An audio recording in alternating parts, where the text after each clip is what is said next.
And we are live. I said we are live! There it goes.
Boy Modeling School.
Hello and welcome to the Fanboy Modeling School. I am the Fat Mantis, now in HD, and I'm here with my man Steve, real name, no gimmicks.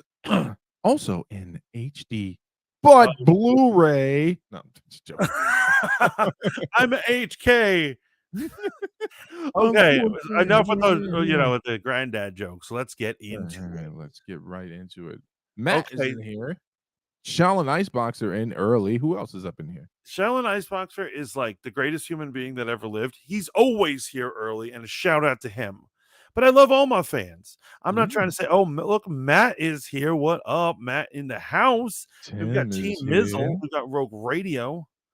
And we got Dragon Lady. Look at that. I love you all. So much Lady. Rogue Radio. Rogue Radio. Don't forget about Rogue. Oh, no. I hit up Rogue. Rogue knows I love her. Welcome all. Yo. Cheers.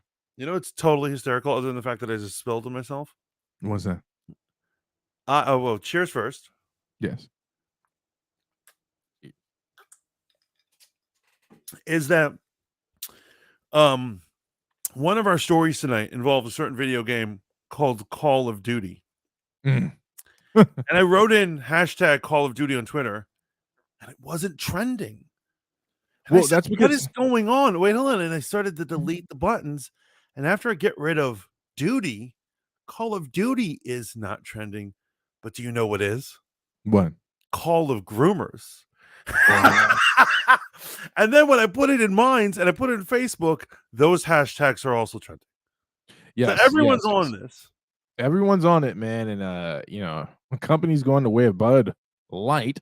Real quick, as we get into the show tonight, shout out to us finally getting kicked to work, or at least work well enough. well enough, basically. It's kind of like the concept: any landing you can walk away from is a happy landing, right? Absolutely. Team Mizzle says, "Go Nuggets." Oh, look at Tim and her picture with the red flower. Is that you, Tim, with the red flower? Look at Tim. Oh, Timsies. Yo, Tim's got some skating skills, yo. I'm like, what? But that's a conversation for another time. For those who are roller skater enthusiasts, follow Team Mizzle. Right. But anyway, this story is huge, man. This story is actually absolutely huge. I think they also just got a different streamer today for like agreeing with him. Oh yeah, Tim the Tap Man. Tap Man. So they didn't get him. So let's get into it. What are we talking about? NICMERCS, wildly popular streamer on Twitch. His Twitch does amazing. He does great numbers, astronomical numbers over there. Does really great numbers with his clips and re-uploads over on YouTube. And I have to say, he is very based. When you hear him talk, he is a sane, normal person. He's not putting on some act. He's not playing a character. He's just a normal dude that you want to hang out with and watch play video games. Right. And he's also extremely popular. Did I say that? Did I qualify that? Extremely popular guy, man. He is up there with the likes of Shroud, obviously Tim the Tap Man. He's up there with the likes of Dr. Disrespect. If you're really big into first-person shooters, if you're into Call of Duty, Apex, you're into that scene, you'll know who NICMERCS is. And NICMERCS is pretty much he is a stand-up guy. He had some public discourse with another well-known streamer who I won't mention here, but he's never been one that's really marred and mixed up in controversy. So you're up to speed. Go ahead. I gotta say something. Really stupid question, real quick. Yes. Dr. Disrespect, where does he stream? YouTube. Oh, okay. Okay. And he kills it. Absolutely kills it. I mean, Bro, he ended the 6-hour stream. And during the stream, his mild numbers of 65,000 people in his live stream. Right. And then when he ended it, I checked it again at 12 minutes after the stream and ended. I sent you a screenshot, I believe. 500,000 views. That's 12 minutes after the stream ended. Right. NICMERCS says, Matt Cat says, NICMERCS said nothing wrong. No. I agree. I'm with him. What up, D? So check this out, right? So if you're not from California, if you're not from Los Angeles County, or you're not from LA proper, or if you don't even know where a place called Glendale, California is, sounds like it would be somewhere really far from from your normal place, right? But Glendale is actually kind of a suburb right next to LA County, right? So you leave LA County, you go back in, you go into Glendale, Burbank, and then if you drive a little bit more, you get back to LA County. It's one of those places. So they've been going through a little thing over the week where some parents, these evil parents, got together and said, no, you will not teach this subject to our children if we don't have an opt-out clause. Nothing about people being, called slurs. No crazy name calling. So something amazing has finally happened, Mantis. And when I say amazing, it's like I'm here for the ride. I want to see how this whole thing turns out. Do you know who Linda Sassoon is? Oh, yeah. All right. So Linda Sassoon is an Orthodox Muslim woman that came to prominence while protesting against anti-Islamic sentiment. And she joined up with the likes of the women's rights group, right? Right. Makes sense. Until you really think about it. I know where this is going. Until you really think about it. Shout out to the two people already tapping in early over on Kick. What up, comment, people? like, share, and subscribe. I'm Steve. That's Mantis. This is Fanboy Modeling School. Fight Juice Online.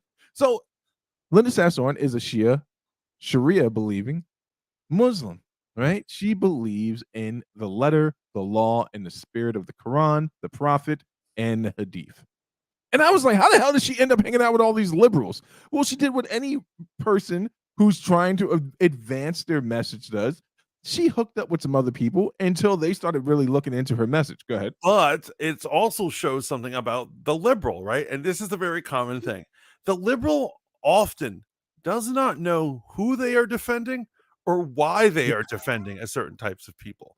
Liberals will defend people who completely disagree with them, who hate them, who want to murder them, but just on principle, they'll defend them. And I'm not saying they're doing it nobly the way a lawyer would. You know how a lawyer would be like, everyone deserves a defense. That is not what the liberal is doing, because the liberal's doing it, but they actually think that this person is going to look up to them and say, look at this white savior.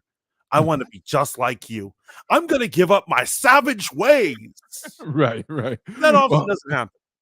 Really quick, in no way, shape, or form is Mantis calling the Islamic community savages. I think I'm saying white liberals think you're savages.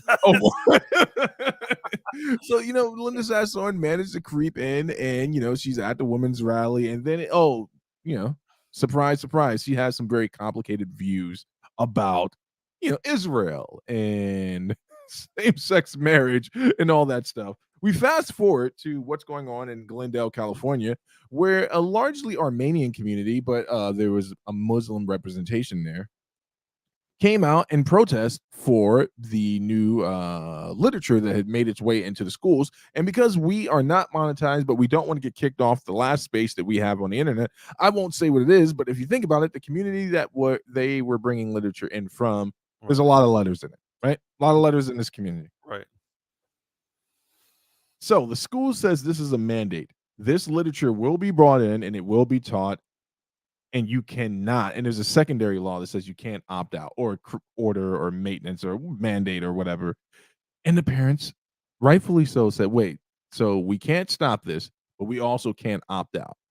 And then the parents show up to protest. The libs show up to protest. And surprise, surprise, a bunch of Middle Eastern or Armenian or Persian people decided we're not backing down to these people. We're not giving them an inch, and a little brawl breaks out. Now, if I'm to believe everything that's out on the internet in regards to this, none of the parents were arrested. It was everyone from the left side of this conversation. Your thoughts before we get to how NICMERCS found himself all the way mixed up in this? Okay, so is this also the thing where people are saying they're getting children to stomp on a certain flag? Yes, yes, yes, yes, yes. Okay, so I'm about to go on a rant, and I'll try to keep it short because I love y'all. So one of the serious problems that I have is that I am under the impression, and this is what I get just from policy and things that their politicians say, not from delusional. And so if someone could explain to me, tell me I'm wrong, I'll listen. But I'm under the impression that the left does not believe in parents' rights.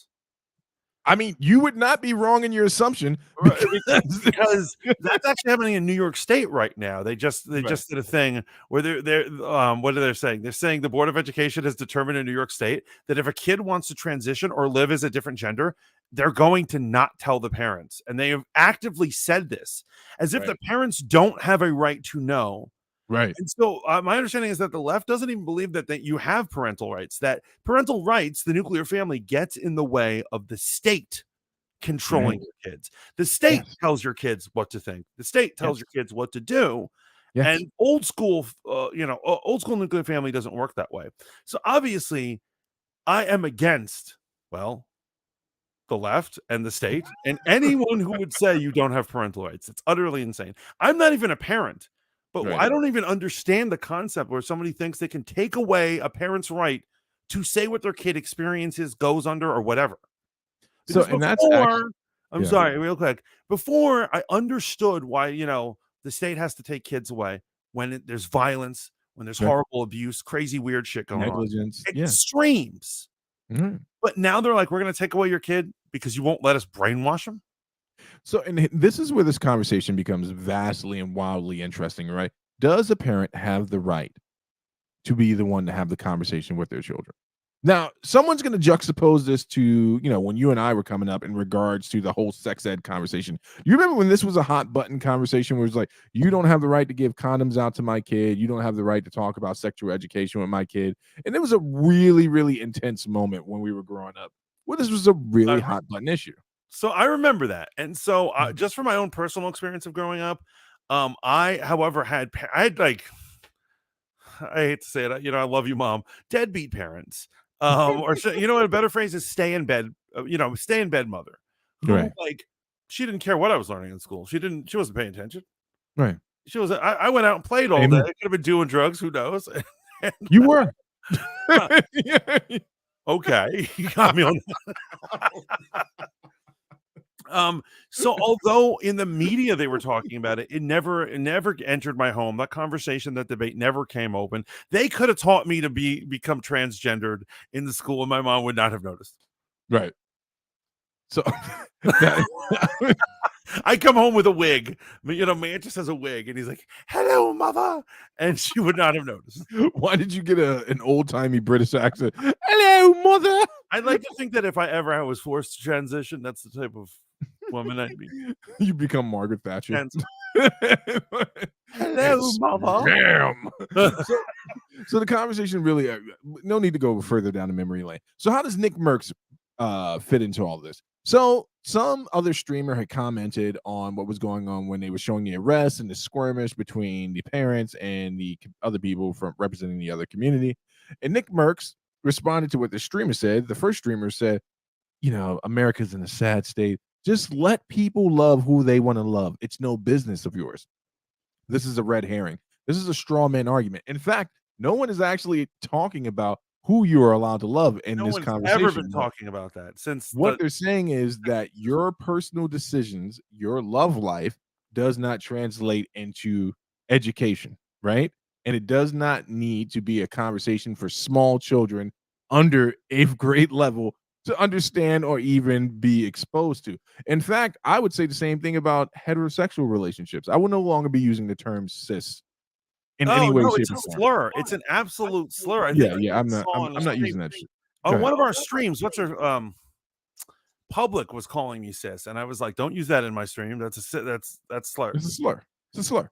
So because when it's used, it's never used in a nice way. It's never someone saying something nice. There's almost a condescension that happens to it. Like cis women just don't understand, and I'm like, what the? Yes, exactly. But in the chat, real quick, Matt says they can't back down. Those other people don't have kids. They don't understand. Those parents are doing what's good for are doing what any good parent would do to protect their kids at all costs. And here's what's even more important, Matt. It's not a bunch of Christians doing it, right? There were Christians representing. So now this causes this cognitive dissonance where the liberal mind now has to go, wait, Muslims good.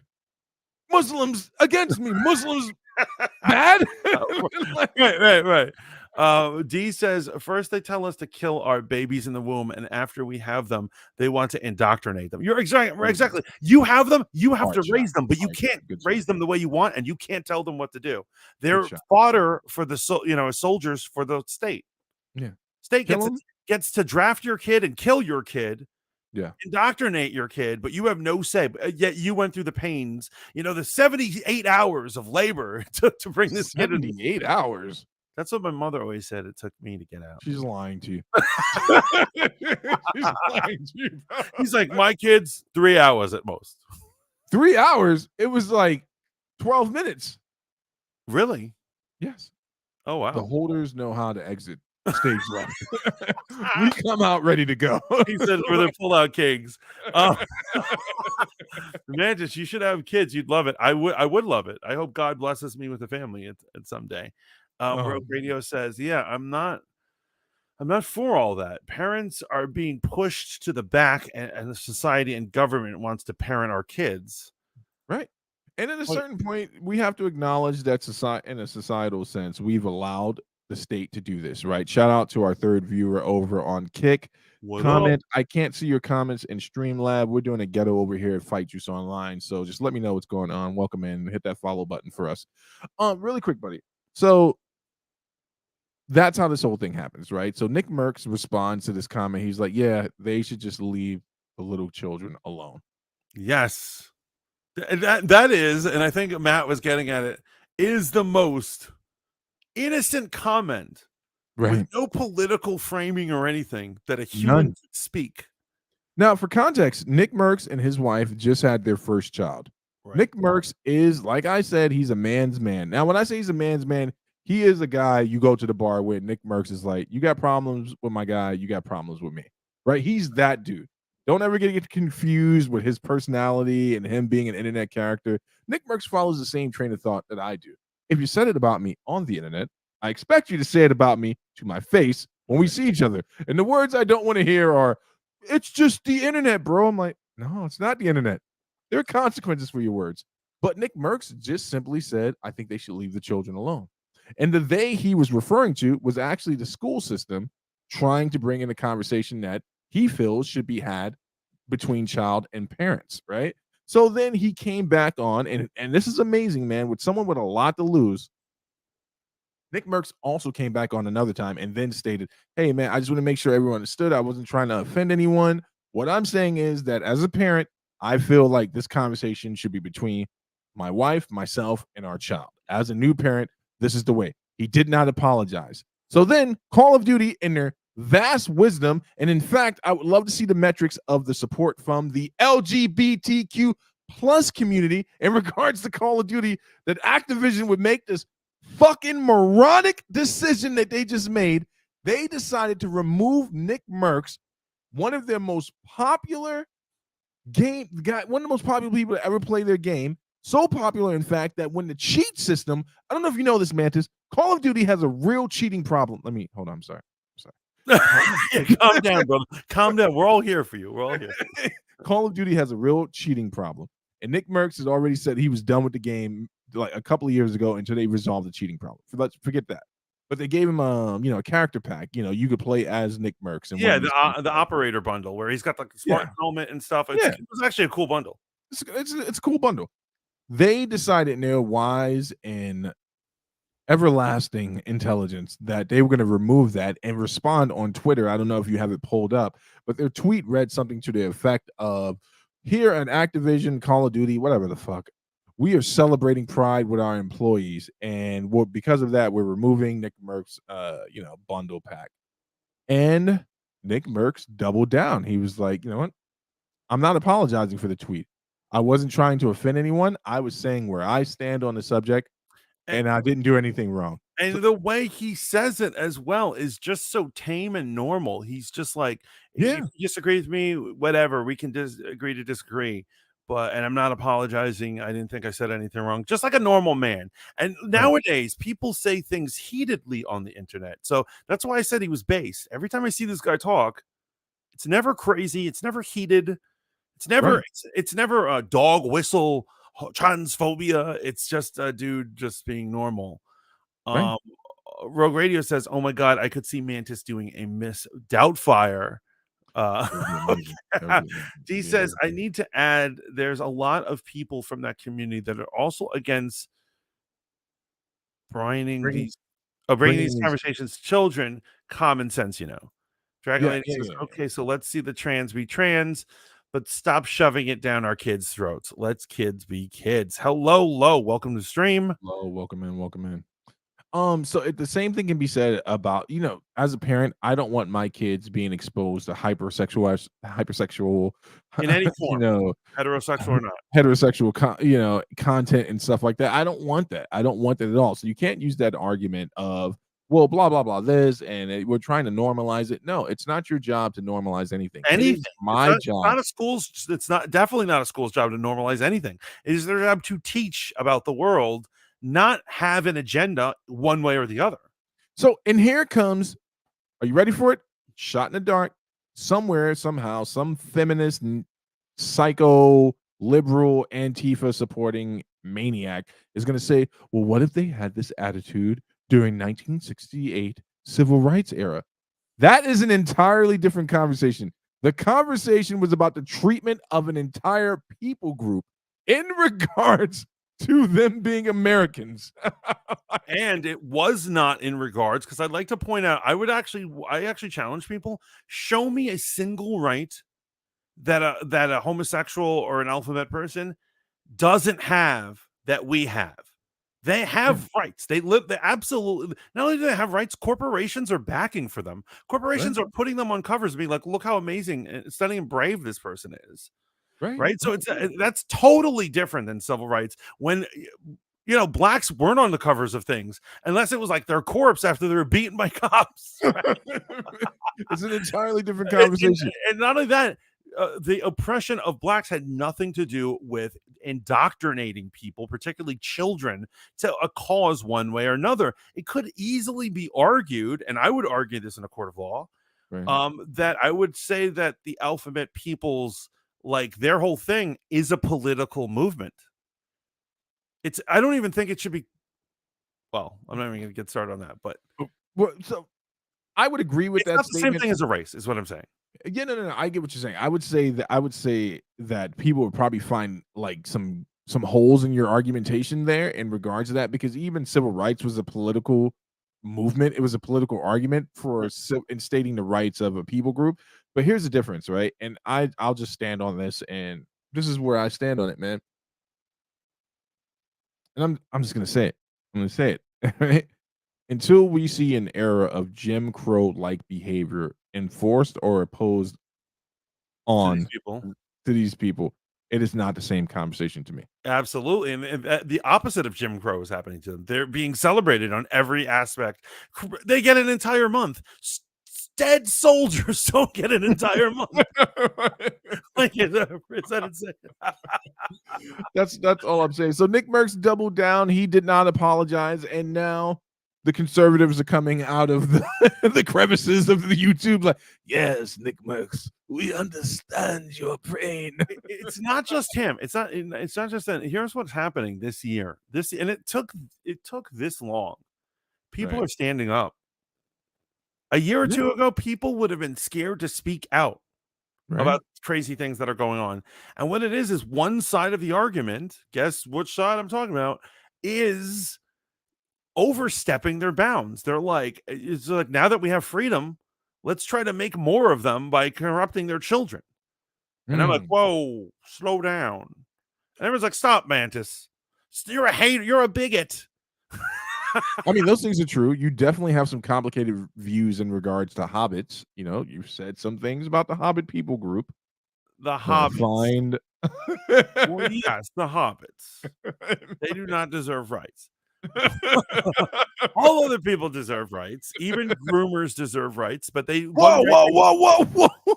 Oh, but one right they don't have is to hurt or touch or influence children. Right. I'm with you. But basically what I'm pointing out is that they say that this is civil rights type stuff. However, no one is stopping them from using a water fountain. No one is forcing them into a shitty part of the bus.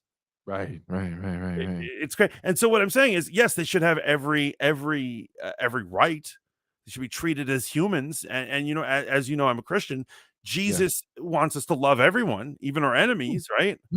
So I think that, you know, they should get the love of Jesus. However, they do one thing right they don't have is to come into schools and corrupt our children. So the crazy thing about this entire conversation, Dee had said this earlier, that there are people from the LGBT community that believe that this is not something that needs to happen. I was watching some testimonials the other day, and a performer that is in the drag scene said, I don't feel comfortable when people bring their children to drag shows. She's like, this is not something that I want normalized. This is an adult show. Like, as a performer, I don't want kids there, right?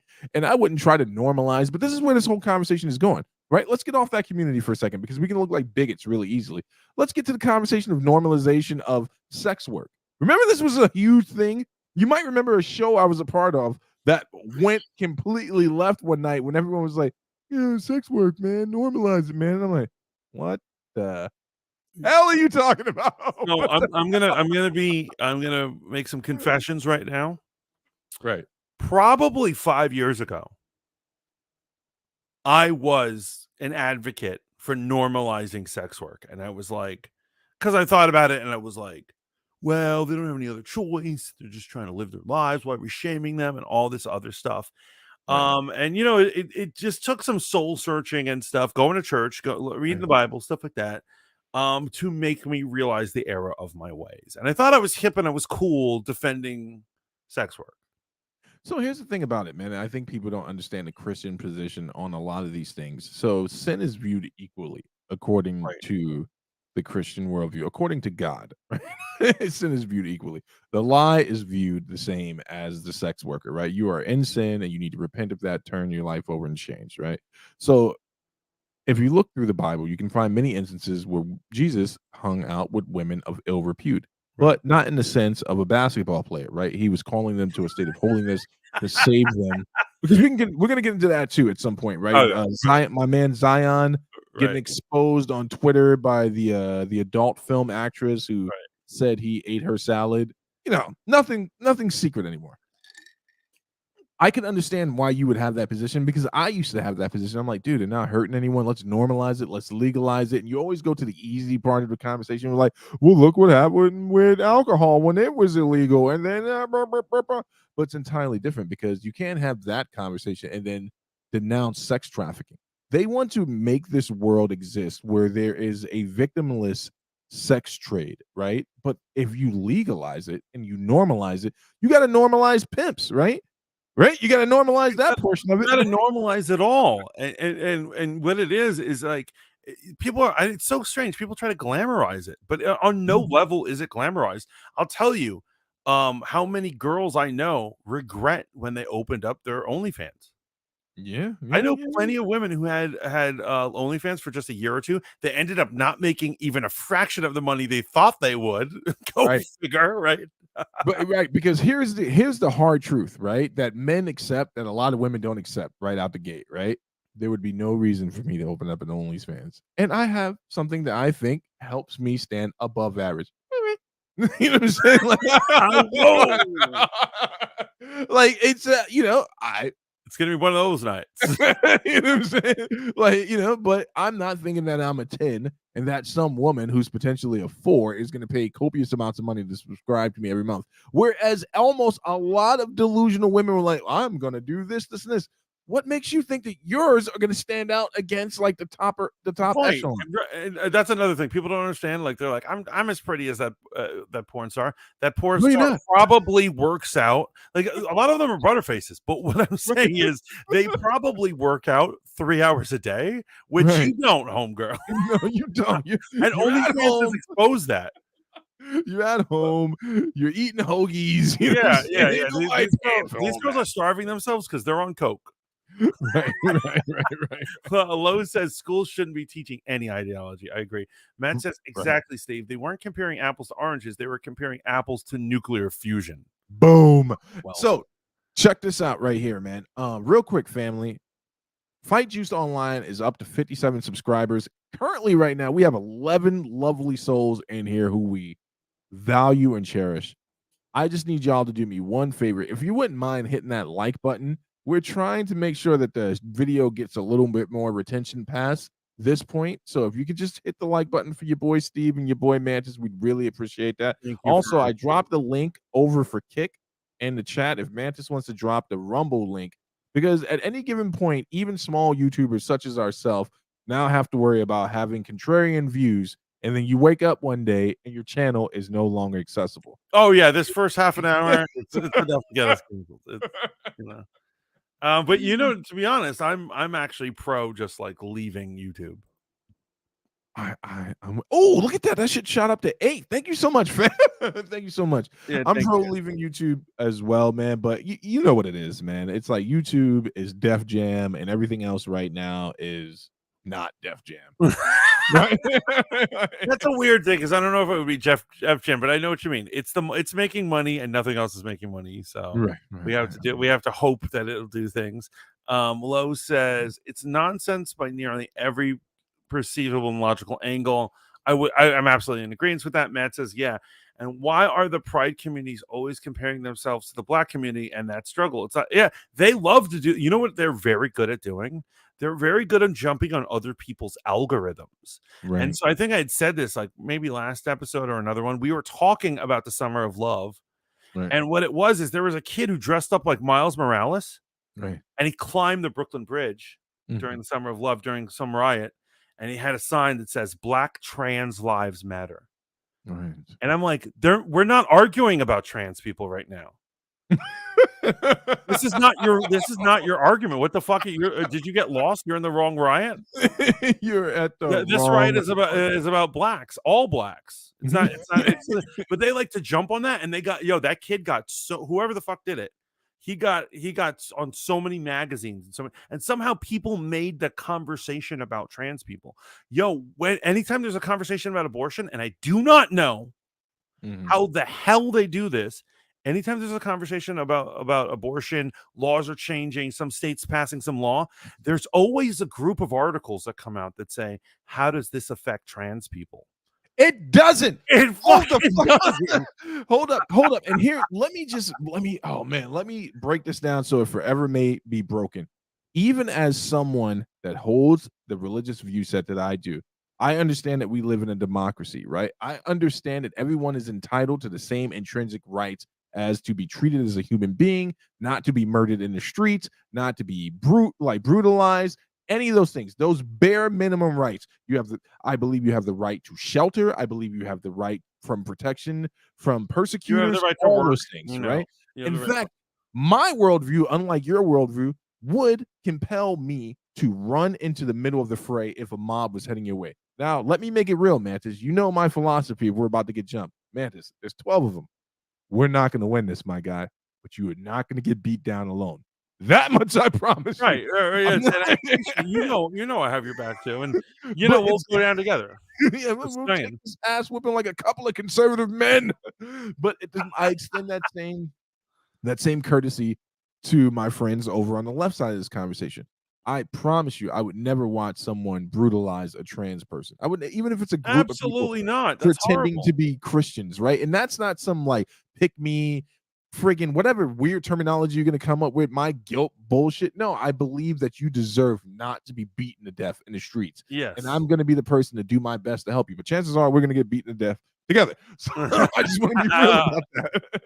But here's the thing about this whole conversation, man. You cannot hijack movements, right? That was my issue with Black Lives Matter. I'm like, are these black issues or are these issues you're trying to transplant into this conversation? And you remember on a certain show, I said that and came off looking like the biggest villain on earth. I'm like, no, I don't support Black Lives Matter, the organization. I support the sentiment. I understand what people are saying. That episode of the show you're talking about. I remember that you know, the other panelists were very critical of you, and they were falling for a very common lie that just because you're black, you have to back the organization. That's what I can't. And that's all the things that are going on nowadays. It's not just with Black Lives Matter. It's everything. Like, for instance, you're not allowed to pick your own president or your own political person if you're a Latino or you're black. Yeah. The Dems have already chosen it for you. And you get shamed if you don't, right? It's totally insane. Very true. Very true. Let me just rewind a little bit. So Tim the Tap Man, another wildly popular streamer. I like Tim the Tap Man, also a professing Christian as well. Uses a lot of salty language like we do, but hey, you know, it's Tim the Tap Man. I don't know the guy. You would enjoy him. I mean, that's not really your type of content. I'm a video game streamer, enjoyer. I'll put these guys on in the background and just kind of like watch what they're doing and hear their conversations. But Tim the Tap Man is you know, he's friends with NICMERCS, and he said, you know, in support of NICMERCS, go ahead and get rid of my skin as well. Like, literally. Oh, that's pretty cool too. Yeah, so it wasn't like Activision said, and by the way, Tim the Tap Man, he's like, no, just, you know, go ahead. I'm gonna stand on this. I'm not supporting this. I'm supporting my buddy. If you're gonna do that's the way to do it, man. And this is what I love that people are standing up. People are finally fighting. It doesn't have to be a fight, but people are standing up and they're saying, no, there is a limit to this crap and we need to put an end to it. Matt says, Mantis, I used to be the same way about sex work, but now I'm like, nah, you should hide in shame in a dark alley if you want to get run through for money. Wow. Yeah, I'm kind of like that too. And what it is that, you know what, I believe that degeneracy breeds degeneracy, and there's no classy way to be a sex worker. That would be my argument. It's gonna bring pimps, it's gonna bring weirdos and all sorts of horrible stuff. And you know, there is, you know, the more you look at it in terms of sexual sin, there's a very good reason that sexual sin is a thing in the Bible. Right. Because people act the most animalistic about it. People will do anything to cover it up. People will hurt and kill sex workers. Being a sexually depraved person is not a good thing, and obviously sex workers attract that. And so there's so many reasons why it's not good, and I don't want society to say it's cool. No, 100%. And there's no such thing as that type of victimless crime if I'm using the left's argumentation on this entire thing.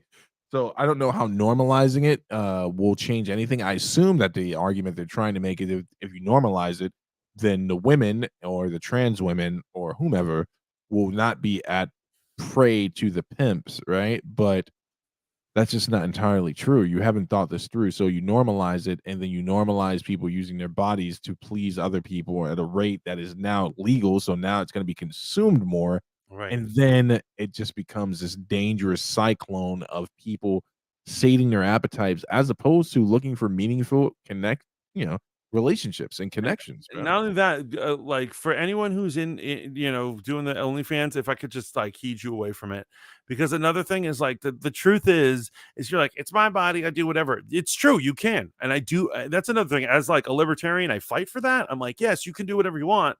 However, there are social ramifications, and one of them is that most men will not want to be with you. Lowe says we'll have more sophisticated pimps.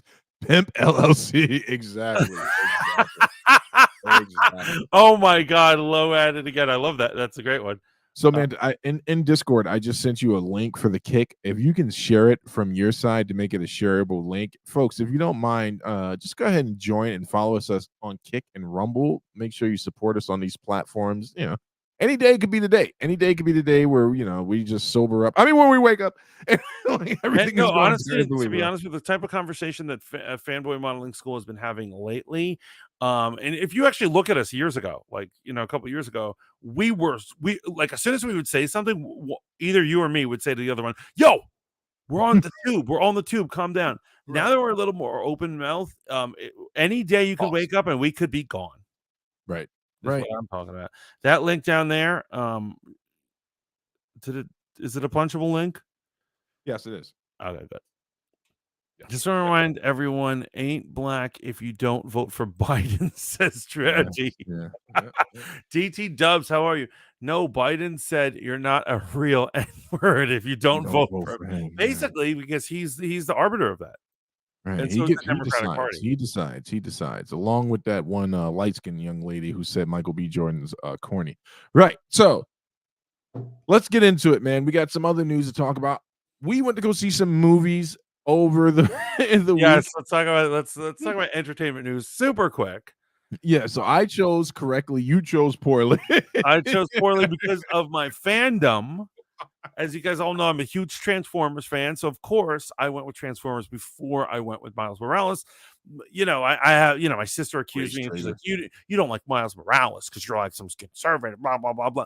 Yo, I love Miles Morales. Like I'm the one who's always defending him and thing. However, if I had to choose between Morales or Transformers, I will choose the Transformers. Right. And unfortunately, Hollywood did not rep. So, how did you like Across the Spider-Verse?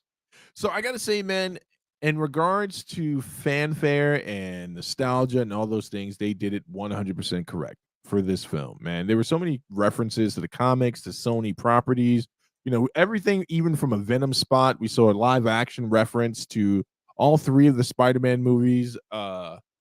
This is the way the multiverse, I dare say Sony beat Marvel at their own game in regards to the multiverse. And given what I'm hearing about The Flash and its early reviews, they probably beat DC as well. The movie was enjoyable. I enjoyed it, man.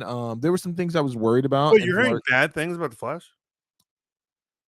I'm not hearing great things. I'm hearing nothing but great things. I don't know what you're talking about.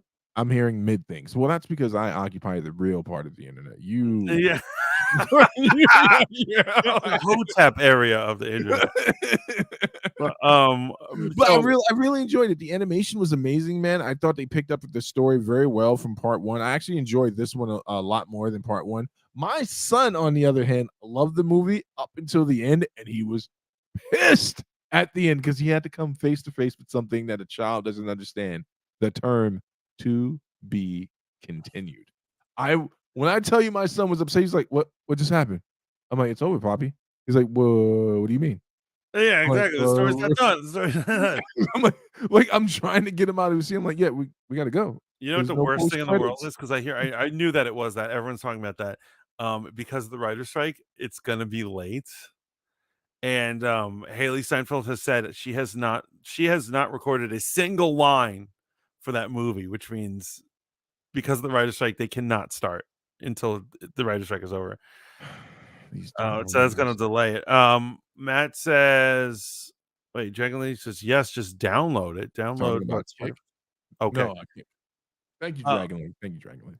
Matt says Mantis wasn't Transformers the worst. So here's what it is. It is definitely not the worst Transformers movie there ever was because Michael Bay made some truly horrible films in his day. God bless his soul. God bless. I will say that I thought that this was going to be the episode that would raise the Transformers to a superior level of storytelling.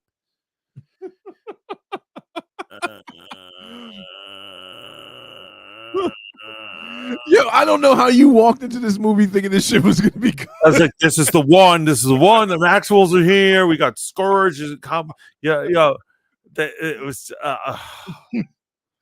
oh my god, the crazy things that they did, the reaching, it's Michael Bayisms. It's like, and I saw an article today on the internet that I wanted to reach into the internet and rip the freaking jugular out of the director. Right. Somebody's interviewing the director and they say, but didn't you break movie canon? And he said, I don't care about the canon. I just wanted to make the best story I could. And I was like, that's the best story you could come up with. That's what This is what you would break canon for? To make a shitty story? Bro, I'm telling you, Hollywood hates anything that you say the word canon, you probably get beat to death in a right. Waste of Maximals. My son and I watched Beast Wars for 2 weeks to bone up for Rise of the Beast, and they let. Oh my god, most of the Maximals didn't have speaking lines. No, most of the Transformers don't have speaking lines, right? Because it's so crowded. Everyone was upset about that. Upset about the to be continued. Spider-Verse was good. Steve, could you understand anything Spider-Punk was saying? His accent was way too thick. Bro, I have to tell you honestly, man, no. Most of the time I couldn't understand what he was saying. But you know what I loved about Spider-Punk's when he came on the scene? I love that he's basically just what you would expect some cackney punk rocker to be. A kleptomaniac anarchist that makes no sense when he talks, but then finally ties it all together. And you're like, wow, how deeply poignant and on point was that statement. Really great character. I got to be honest with you. My least favorite Spider-Man in all of history of Marvel is the Miguel O'Hara or whatever his freaking name is. Oh, you don't like him? You don't like 2099? The only thing that came out of that series of comics was Doom 2099. That was the only. Spider-Man was amazing. Spider-Man. No, it wasn't. It was amazing. No, it wasn't. It was amazing. It was not. It was amazing. It was not. Amazing. It was freaking Spider-Man 2099. It was. Bro, it was a fever dream. They were like, how can we make it better? It was like Michael Bay wrote it. They were like, let's make it big, bada bing, bada boom. Make him a vampire and give him hooks on his fingers. No, it was dope, man. That was the 90s comics personified. But he was great. He was great in this film. He was great. Spider-Verse was too busy at times, says Matt. Yeah, some of the, like I was telling you, some of the animation is really all over the place in some of the action sequences, and I had a hard time focusing on everything. I did love Spider-Man from the Bangladesh Spider-Man. That guy was pretty cool. It's dope, man. There's a lot of shit going on. Matt says you got to do a review of Transformers, or this is it. No, I've been covering Transformers, like both the video game that's going to come out and this. So like, it would make no sense if I didn't follow through now that the movie's out. So I do have to do an official video. Right. I'm still just trying to, I'm still trying to like formulate my thoughts. Basically I'm not looking forward. And I'll tell you, there are a lot of people who love to live in the negative space on the internet. They're like, I love trashing shit. Like I'll tell you, like, I know you're friends and you're very cool with like the Little Platoon. I used to like the Little Platoon until I realized that everything he says is negative, and I just couldn't deal with it. And so I don't enjoy doing reviews of shitting on stuff. It's actually not fun for me. I prefer to do a video where I'm like, I had so much fun. This movie is great. I can't wait for the sequel. Right. You know, and now I'm gonna have to trash my man Optimus Prime. Now I'm gonna have to trash my man Optimus Primal. Yeah, I was gonna ask, was the gorilla's name Optimus Primal? I wanted to make sure they kept it a buck there. All right. Yeah. No, they kept it a buck. They absolutely kept it a buck. Right. They didn't keep it a buck for all characters. Most of the characters were just them in name alone. Right. Like Scourge is not really Scourge. Right. And it's just like man, this is so freaking cool. It wasn't even mid, so you're just saying this movie was a 4. I'll give it a 5. I will give it a 5. No, 4. And honestly, there weren't even another thing. The humans. Don't get me started on the humans. Wait, did you buy popcorn? I did. Did you buy a drink? Yeah. Anything else? No, that's it. When I go to the movies alone, you better believe I'm going to be super buttered popcorn and a soda and just act like a savage. How much did you pay for the popcorn and soda? Probably like $20. I don't really remember what the amount was. How much was the ticket? About the same. It was like $18, $19. Holy shit. So was this $38 endeavor plus whatever you paid in transportation, was it worth it?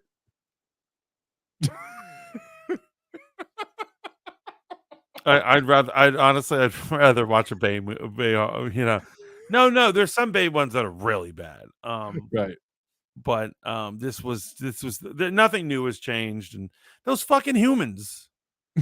The humans are so annoying. Yeah, you know what they don't understand? I mean, I'll save it for my review, man. Speaking of Marvel stars always getting in trouble. Do we want to do this next story? What's that? Tina Horta, Who the fuck is that? the guy who plays NAMOR. He's been accused of sexual assault. Oh boy. It never ends. No, I saw someone tweet when they put up the article for it. They said, well, Marvel stars are going to Marvel star. You know who benefits from this? John Jones. I think anytime a scandal happens, John Jones is just like, perfect. They're not worried about what I'm doing in New Mexico. Okay, so either right, everybody, all males are assaulters, right, or a lot of these charges, and I'm not saying this one, I don't know the details of this one, right. are trumped up. So here's the thing, qualifier. If they're guilty, they deserve the punishment coming towards them. If they're innocent, their accusers should face the punishment that they were going to experience, right? I don't know what these charges are. This is breaking news to me, man. What the fuck is going on, bro?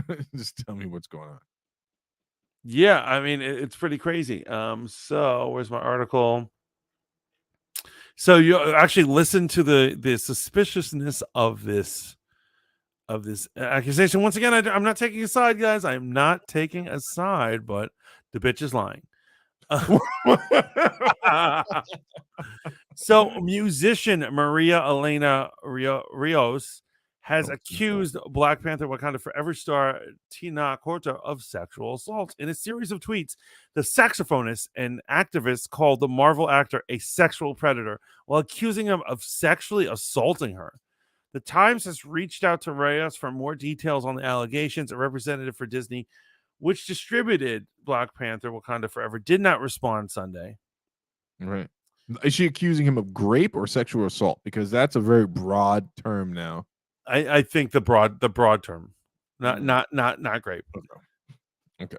On Monday, Horta deemed Rios' accusations irresponsible and completely unsubstantiated in a statement claiming that he dated Rios for several months and the relationship was entirely consensual at all times.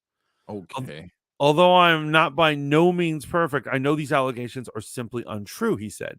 And while I will always work to improve myself, I need to contest claims that are both false and offensive. Yeah, it sounds like a man trying to protect himself and telling the truth. Like, Yeah. he's like, I'm a piece of shit, but that bitch is crazy. Rios left the allegations this week after the activist organization based in Mexico, Potter Prieto, shared on social media an episode of the podcast El Fiesbuck de la Malincha featuring Rios. I butchered that. Horta is a spokesperson for the podcast. Okay. A collective of actors, members of media, and other figures working to combat racism in entertainment industry. Rios, a former member of Potter Prieto, accused the organization via Instagram of sharing the podcast episode without her consent. She also alleged that they made her work for free and never compensated her. So, for those who are following, I'm reading it wrong and I'm kind of messing it up. The first allegation that she made was that the podcast that he helps run didn't pay her for her episode. Okay. Then later, she decides to, or maybe not decides, because once again, we don't know, allegations that he was an assaulter back when they dated years ago came out. Okay. So once again, there is some sort of financial connection to this. I don't know how much you get paid for a podcast because, well, I do. We don't get paid. yeah, we broke motherfuckers over here on Fanboy Miles, but that's how much you know we love it to do it. This is really. I promise you, when they came up with the term "labor of love," they were talking about this, bro. Yeah, being a content creator, it's like I probably make more on OnlyFans. You probably would. Put those feet up there, man. You get paid. Oh, yeah, feet pics. Yeah. He said not laughing at the situation, laughing at Mantis Reed. Yes, of course, we know. Yes, thank you, D. I'm a bad Cuban. I don't, So what are your thoughts on this? So before we get into my thoughts on this allegation, right, which I already stated, I want to get into my thoughts on you, right? I just thought about in the moment when you said you were a bad Cuban, the scandal exposed video that's going to come out about you from Black YouTube. One day, some dude with an afro or some complicated color scheme shirt is going to do an exposed video on you and like, this motherfucker's black on Monday, white on Tuesday, and then Cuban on Wednesday. It's going to be absolutely amazing. Now, in regards to these allegations, if he did it, man, if he did anything to harm this woman, then I don't condone that. Excuse me. I don't condone that in any way, shape, or form. I also do not condone ripping an entire person's life down before we know that they're guilty. In fact, if this man is guilty of something, she should press formal charges. I think that the charges should have come first before the statement. In fact, if anyone does me wrong, guess what I'm not going to do? Now, I'm not going to post about it. You will be getting a letter from my attorney for your date in court, right? That's how I'm going to handle this situation. Now, I know someone's going to make the argument that because of the way that women have been treating it in the past in regards to allegations, and I understand that, that I'm a cause and effect guy. We're in certain places and certain spaces right now because certain things weren't taken seriously in the past. But I do not believe in condemning a person until we know that they're guilty, right? We have a process we go through. And I also believe because of the inroads that we've made in society nowadays that there is more of a chance that a man will face consequences for his wrongdoings towards a woman. I mean, it's endless. All it takes is the like an allegation, and like your entire career could be over. All these things, and so once again, we don't know what happened, but just look at my man, Kang. Jonathan Majors. Yeah, Jonathan We Majors. was Kangs. We was Kangs. Yeah, and they're already plotting him out. They're already finding a way to finagle him out. Are they plotting him out because they haven't made a statement? They haven't made a statement, but rumor is that's what they're doing. I'm sure they're plotting. They're trying to figure out a way to get him out. And it's all from an accusation, from one night. That one allegation. You have one bad night. Who knows what he did? Who knows what's going on? Matt says, so she didn't press charges. Notice how they never press charges. They accuse and sue. It's all about money. Right? Yeah. And because notice there's less of a standard for civil court than there is for criminal court. So I'd like to point out a thing right here, right? You're right. Absolutely right. Years ago, he dated this woman. Mm-hmm. He supposedly assaulted her back then. Right? Right. Then years later, she goes on a podcast which he produces. They don't pay her. She first complains and publicly talks about not getting paid. And then when she doesn't get paid, she comes out saying, years ago, he attacked me. Right. This is shady, in my opinion. Yeah, it's very spurious, very spurious. And unfortunately, I don't hashtag believe every woman. What I hashtag do is I believe the facts and the presentation, even though I understand our criminal justice system and, God forbid, other countries' criminal justice systems can be wildly corrupt, right? But I don't believe in publicly condemning a person until I know that they're guilty of a crime. In fact, I don't believe in doing these things because I've seen what happens when you do this. We get Emmett Till's, right? Emmett Till was condemned before he ever stepped into a courtroom.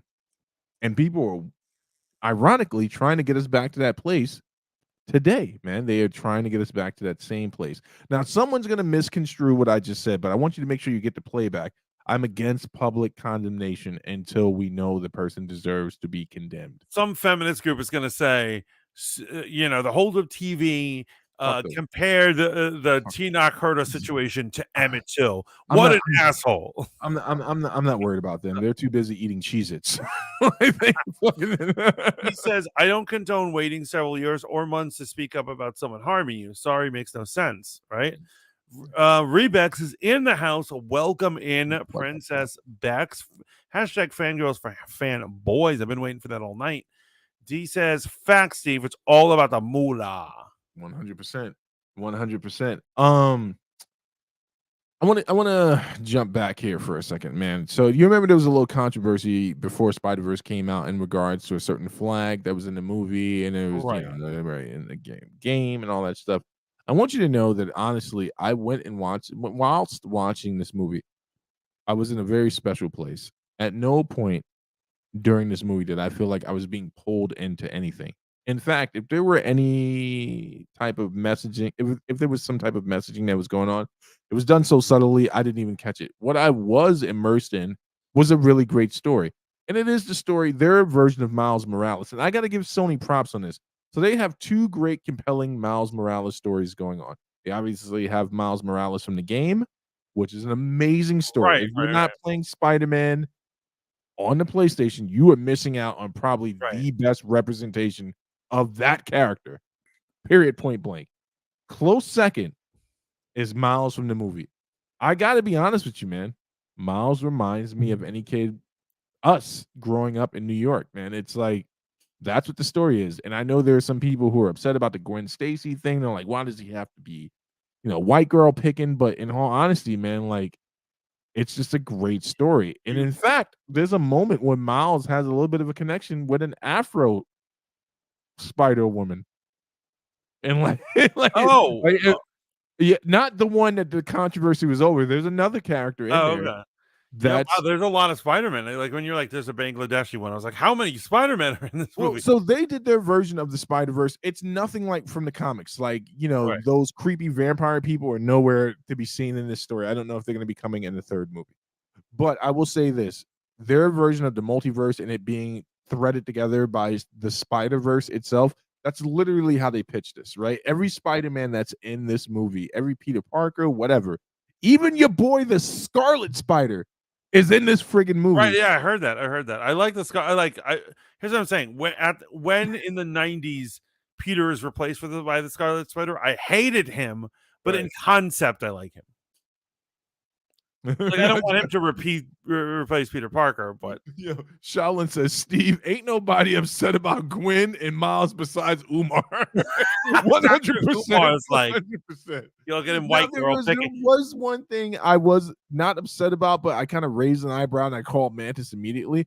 Miles Morales is supposed to be, let's use some internet terms. It's supposed to be half FBA, foundational Black American, and half, I believe, Dominican, right? In the comics, he was Right, Dominican. right. But in this movie, now remember, his uncle's name is what?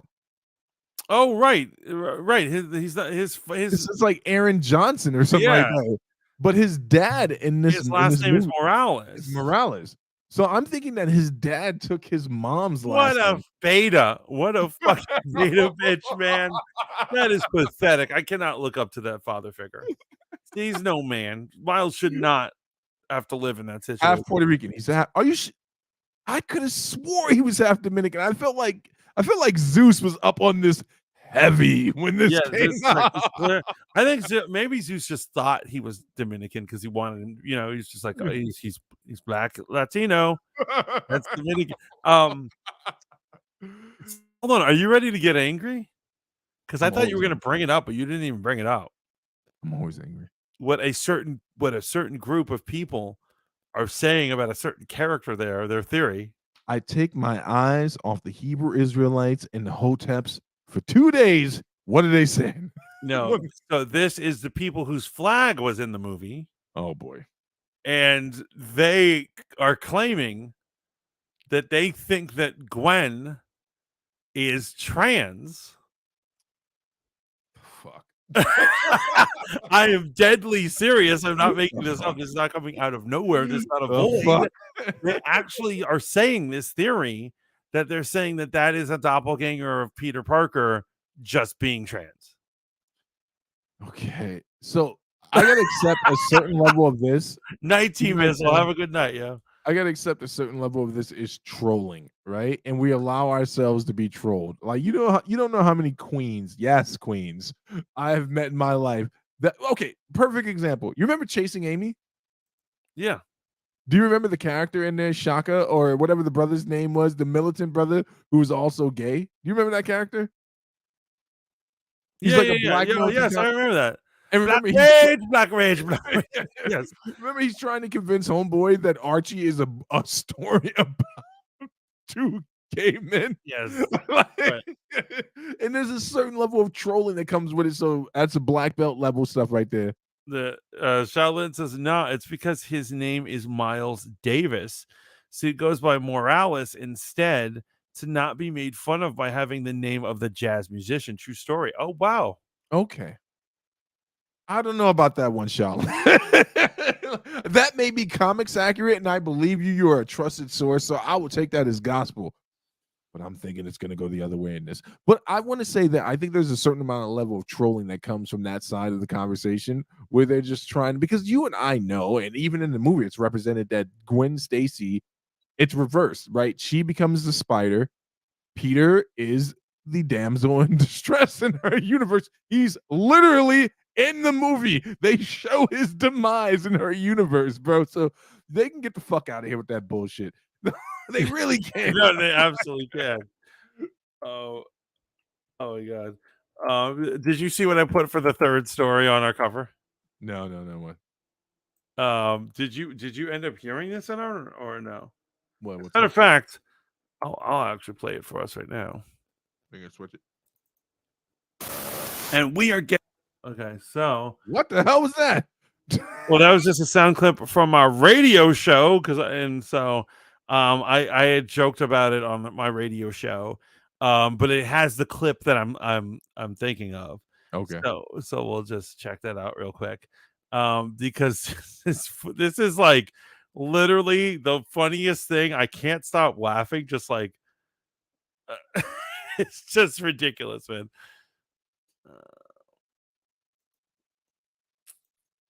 Okay, and then can I say something, man? It's this is the weirdest effect. But whenever before I used to get so tight about people leaving my Discord or unfollowing me on IG, but now I take it as a badge of honor because we talk about so much real shit in the Hold Up TV Discord that when everyone leaves now, I'm just like, fuck them. They probably the conversation. You're like, you're too soft to be in this community. Well, why don't you go to your mainstream bitch ass community where you like Transformers and you're into the Barbie movie, motherfuckers. Okay. Ready? Oh, I'm ready.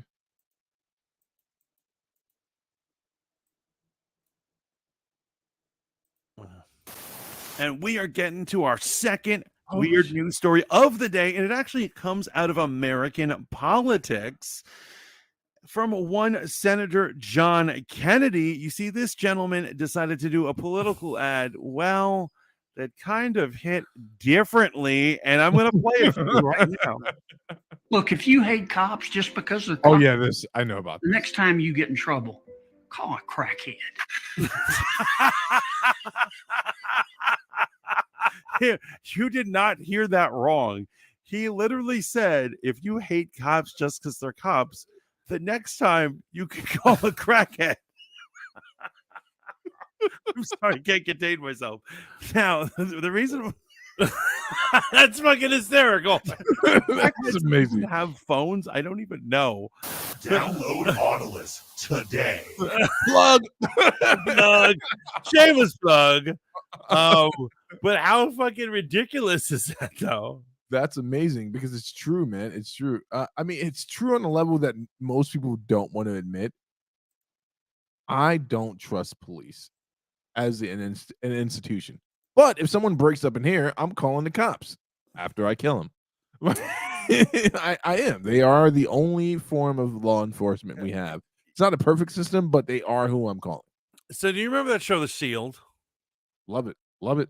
Okay, so there was a dude who was a white dude who was going around robbing Hispanic bodegas. I remember that episode. Yeah, and killing them. And so at one point, shooting them dead.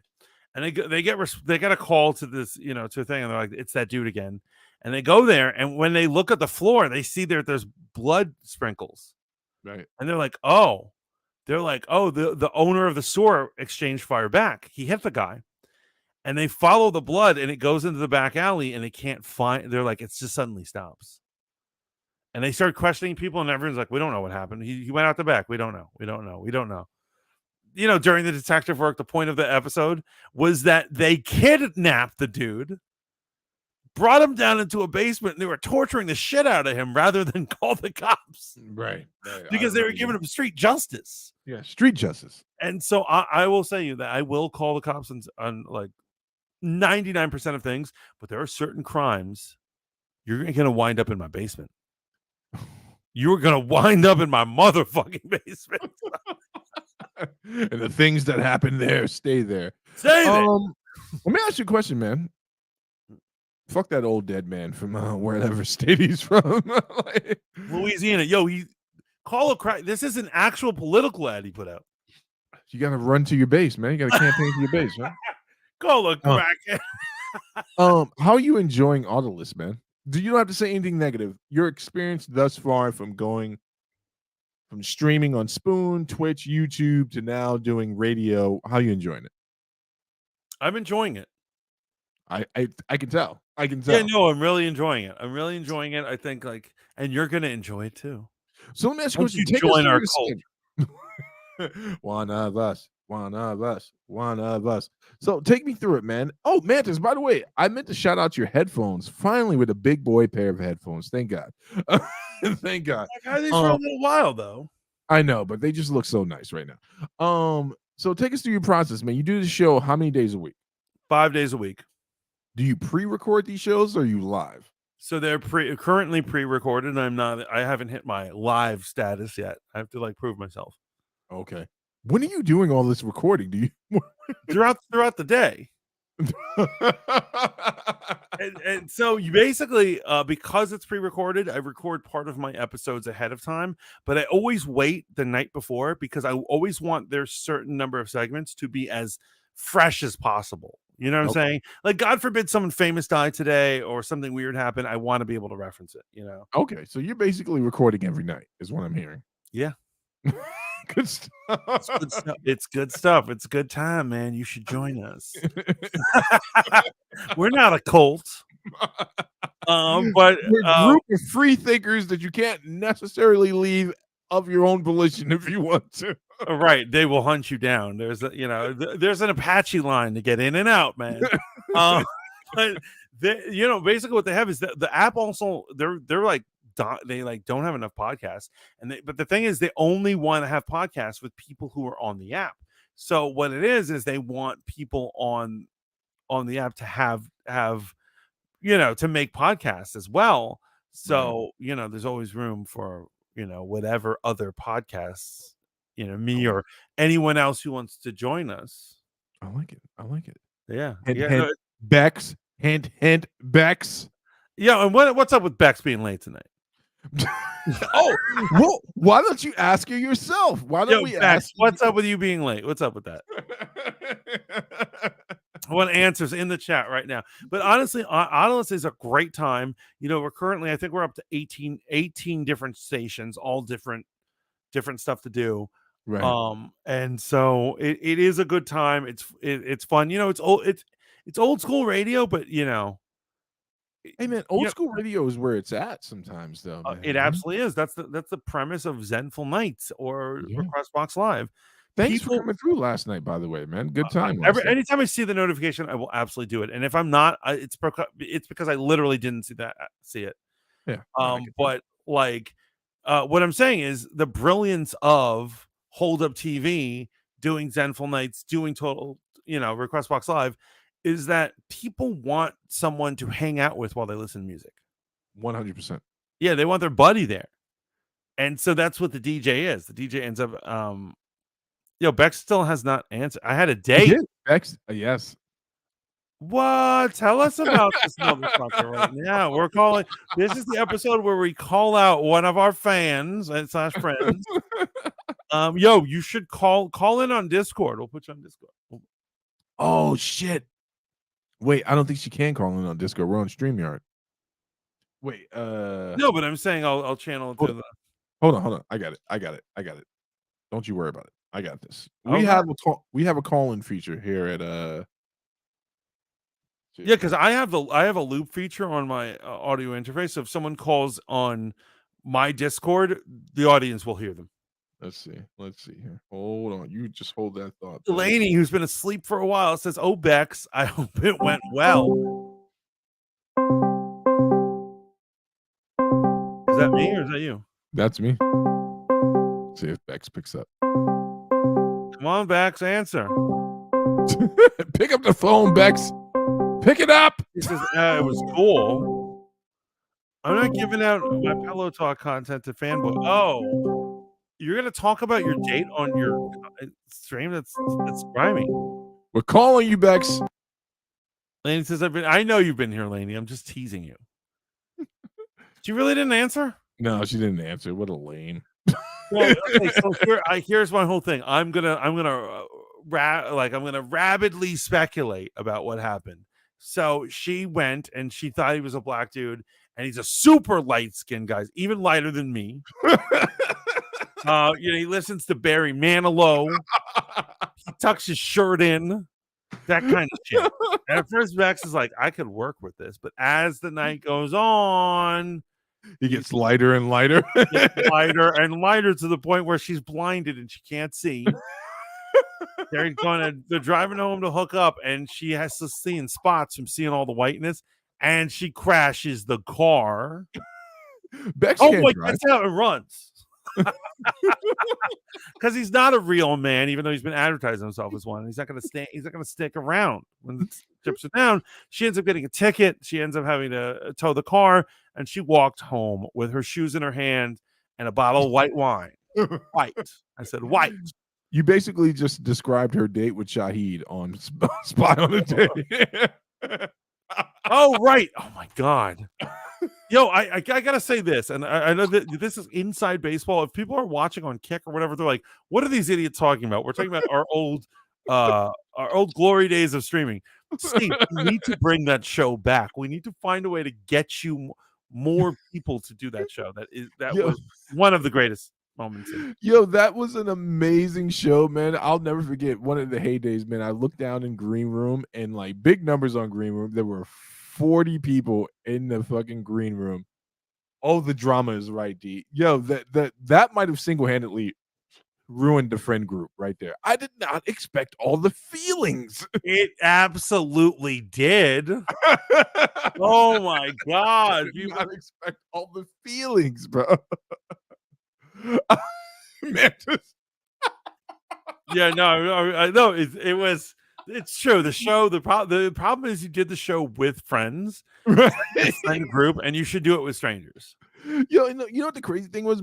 Mantis and I put a lot of work into the show. If you didn't know this, Mantis was my secret producer that I referenced many times on Spy on the Day. I love that freaking show, man. You were doing so good, man. Mantis made a great opening for it. I remember it was like a lot of work. Oh yeah. And do you remember that it was so good that like one of these kids from Spoon, who was on Green Room as well, tried to rip you off. He tried to do a show on Spoon. Like, he did big numbers that night. His first night and his only night, he did big numbers. Had 60 people in the Spoon thing. And then obviously there was a scandal with the people from Green Room that did the show. Shout out to Shaolin Iceboxer that brought that shit to my attention. That's my guy. Shaolin was like, "Yo, did anyone tell Steve?" I'm like, "Tell me what?" I was in your stream. And you're like, Shaolin's like, "Did anyone tell Steve what happened yet?" And I'm like, "Tell me what?" And he's like, "Oh." And I just want for the record to say that I was gonna tell you. I just think that stream was a good place to tell you. I know you were. I know that you have an approach to tell me bad news. Yeah, but I have a whole. He has a 3-layer approach to telling me bad news. He gives me the least worst part about it, then it gradually gets worse, and I'm just sitting there like, See, what I do is like, here's what it is. I get us drinking, right? Or get us drinking in the call. And then during the drinking, I bring up people who are traitors, and I'm like, "What do you think, traitors?" And you're like, "Oh, kill them!" And I was like, okay. And then I'll bring up an example in pop culture, people biting each other, ripping each other off, and like gauge how you're feeling on that. And then I'm like, okay, he's gonna murder these people. This is like a true crime story unfolding before me. But I was gonna do this whole delicate thing, and then Courtney just shouted it out. He just let it fly. Oh man.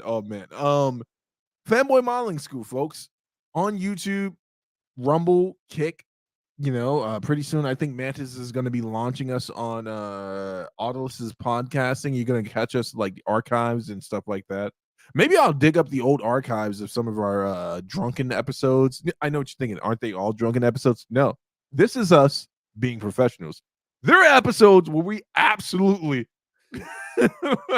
Yeah, no, there are ones where we went too far. We're basically explorers, and we're like, how far can we go? Right. And it was like, we're not making any sense, and we're agreeing to shit that doesn't make sense. And like, I've tried to edit them, and I was like, this is nothing.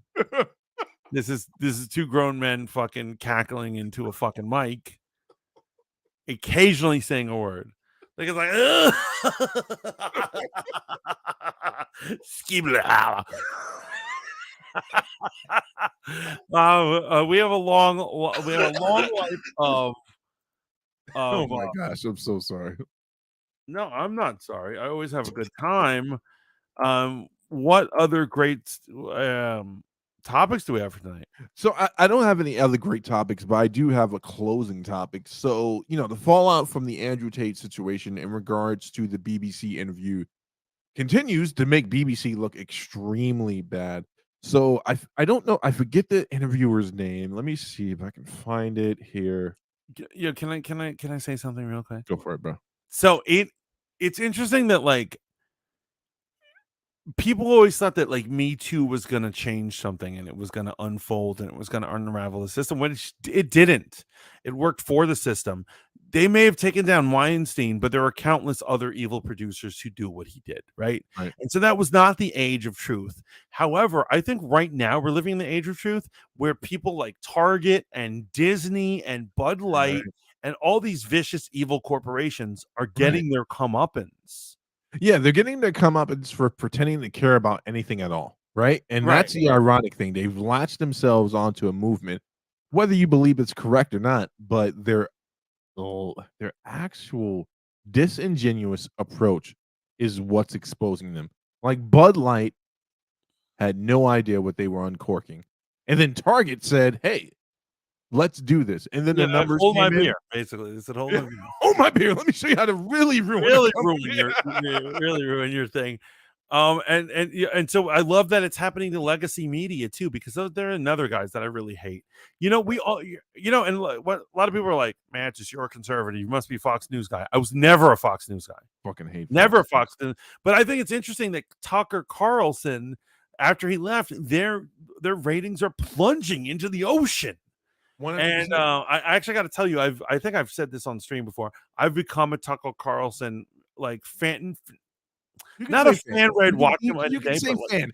If you're a Tucker Carlson fan, you appreciate the entertainment value of his show. It's I'm not a fan. I just think I think he's cooler than, because I saw him give a speech, and you know what? I didn't realize he was a man of God, and like he was talking about God and stuff and the truth. And I was like, he's a Catholic, so you got to teach him right. You got to have a conversation. Real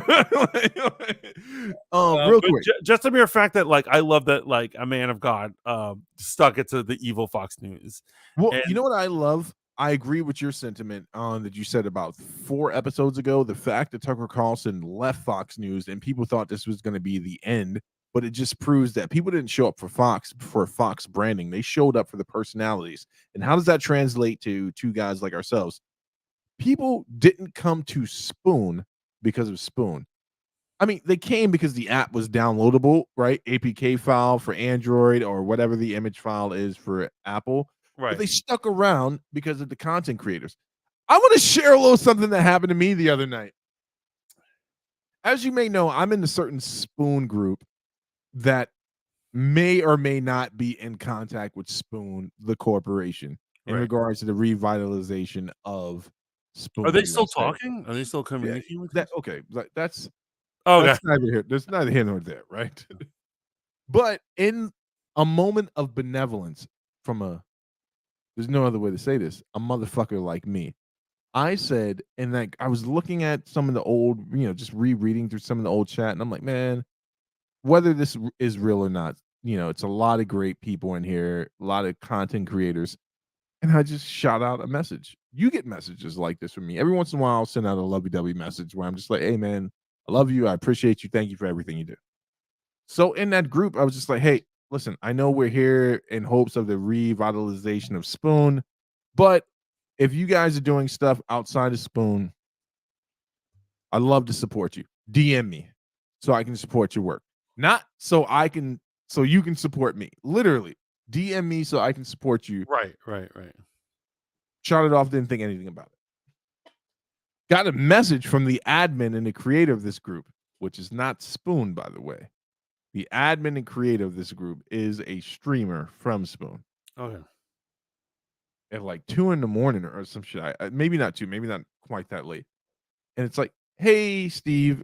I'm like, what's up, person? And they're like, how are you? I'm like, I'm good. How are you? They're like, chilling. You're like, cut to the chase. I'm trying to sleep. What do you need? Exactly. I'm like, is this in regards to my post? And it was like, yes, it is. And it's because it was like a derivative or of self-promotion. They were going to remove it. They're like, if you want to support anyone, message. Are you kidding me? No. You sent love? This is an indication of how evil Spoon and people who gravitate around Spoon are. They won't let you send love. They accuse you of self-promoting. Now, I've been part of Facebook groups who have accused me of that because I put blatantly a fucking YouTube like thing right up in there. But this is deranged. It's very strange. Do I know this person? You do. So I was just like, okay, cool. Whatever. Now, my first instinct was to leave the group in a ball of flames, but then I was like, nah, fuck that. Because there's so much nonsense that's gone on inside of this group. And how does that translate into what we're talking about right now, man? In regards to Tucker Carlson, independent media, new media, whatever you want to call it, man. I think the one thing that we have to commit to, even as smaller channels, is a decision that we all tried to make when we went to Green Room. When Mantis led, and you're the only one I'm giving credit for this, right? Fuck you, fight me if you got a problem. But Mantis led the charge for Green Room. I did not immediately jump on it, not because Mantis led the charge, but because of other people. I was like, if it was just you, I would have just been like, yeah, fuck it, let's do it. But because of other people, I was like, I don't know. But then I ultimately went full throttle on Green Room. I was like, yeah, fuck it. We're moving everything over to Green Room. Request box, conversations, the whole 9 yards. Actually, Spy on the Date, if you don't know this, was the most successful show for the Hold Up TV network. It was the most successful show. I'm not gonna lie. You do a lot of great shows, but I would say that is definitely like that's your Rogue Planet. That's your Emmy and MO. Like that's your claim to fame right there. Like it was the most successful show. Like Request Box Live was wildly popular, relative. Like in think about it. Yo, look, I see the chat. I'm trying not to. I fucking love that lady. Thank you, lady. I saw that lady. No, lady, I promise it was not Mo. I promise it wasn't Mo. But it's such an Mo thing to do. But she's like, the crazy thing about it is, right? You didn't fill out this form, so we're gonna have to remove your stream. Yeah, bitch. So here's the crazy thing, though, right? Just think about this for a second. So I went over. Lainey went over.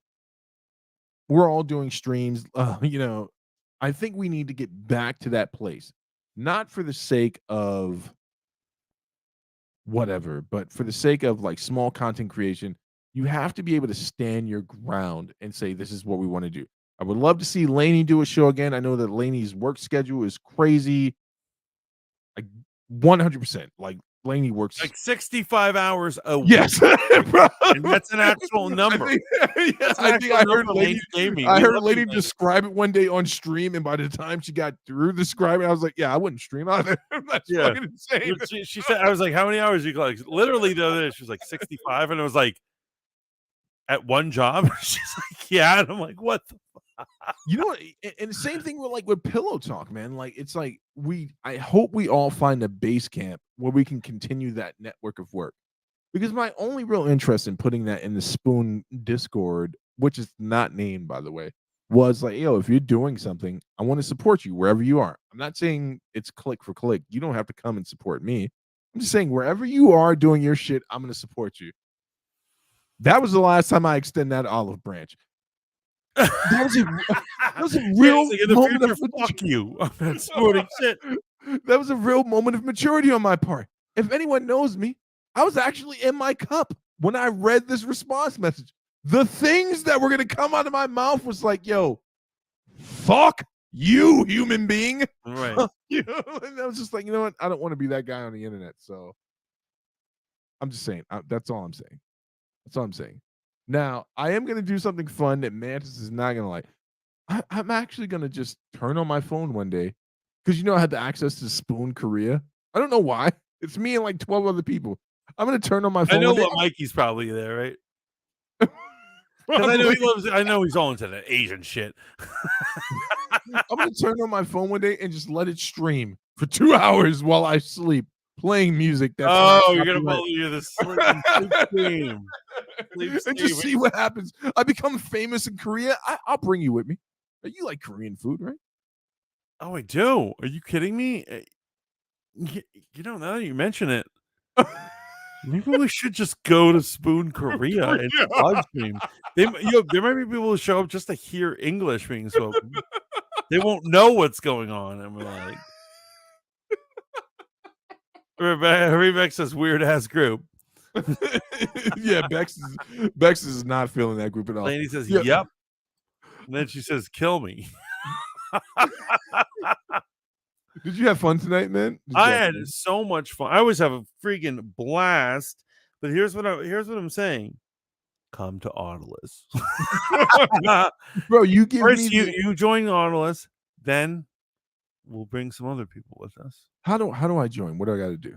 I'm going to introduce you to someone who's head of the Jams network.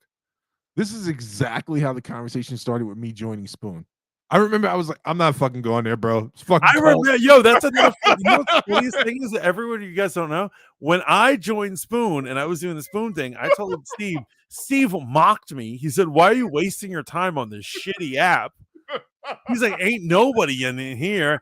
And then I was like, "You try it out." And then he tried it out. He's like, "I went into a stream. There were only 4 people in there, and this person was making baby noises."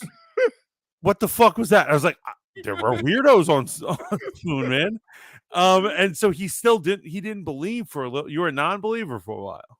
I was a non-believer. And then in the Church of Scientology gave me those 2 tin cans. I held them and realized that they were baby aliens living inside of me that needed to come out. The whole time there were the baby aliens. By the way, we've all deleted Tin Can. If you guys still have Tin Can on your thing, it's probably junk.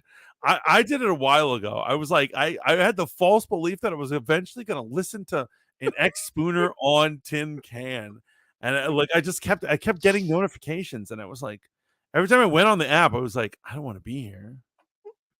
Yeah, there are a couple other apps that are about to get the axe. Now that I think about it, that fucking Talk app where it's like, you have an avatar that talks for you. That shit's gone. Oh yeah. Basically all the social audios are dying left and right. You know what's left? Damn. Real radio. Real radio. Like Nautilus. Oh, okay. I thought this was an app. I was like, I was about to download. I'm like, I was gonna try AMP. I have AMP over here on my iPad. I've never streamed on it though. Bigo Live, man, that's where it's at.